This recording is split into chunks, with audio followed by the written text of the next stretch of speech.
أعوذ بالله من الشيطان الرجيم. بسم الله الرحمن الرحيم. يا أيها المدثر قم فأنذر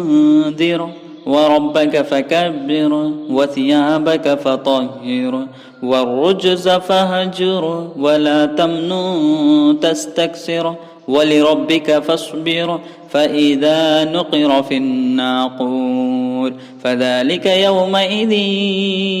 يوم عسير على الكافرين غير يسير. ذرني ومن خلقت وحيدا وجعلت له مالا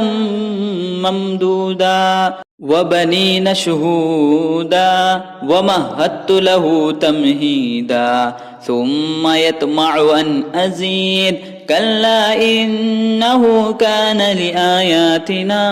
عنيدا سأرهقه صعودا إنه فكر وقدر فقتل كيف قدر ثم قتل كيف قدر ثم نظر ثم عبس وبصر ثم أدبر واستكبر فقال إن هذا إلا سحر يؤثر إن هذا إلا قول البشر سأصليه سقر وما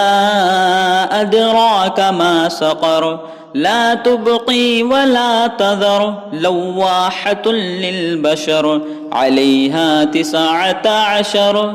وما جعلنا أصحاب النار إلا ملائكة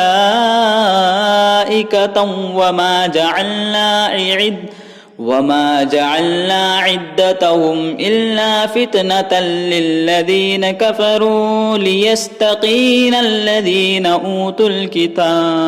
الكتاب ويزداد الذين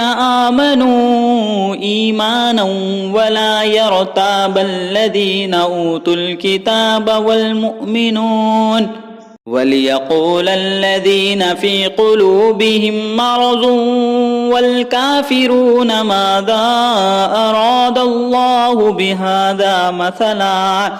ذلك يضل الله من يشاء ويهدي من يشاء وما يعلم جند ربك إلا هو وما هي إلا ذكرى للبشر كلا والقمر والليل إذ أدبر والصبح إذا أسفر إنها لإحدى الكبر نذيرا للبشر لما شاء منكم أن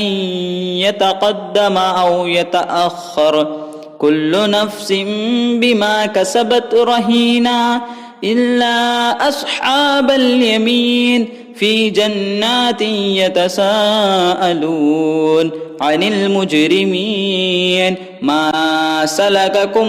في سقر قالوا لم نك من المصلين ولم نك نطعم المسكين وكنا نخوض مع الخائضين وكنا نكذب بيوم الدين حتى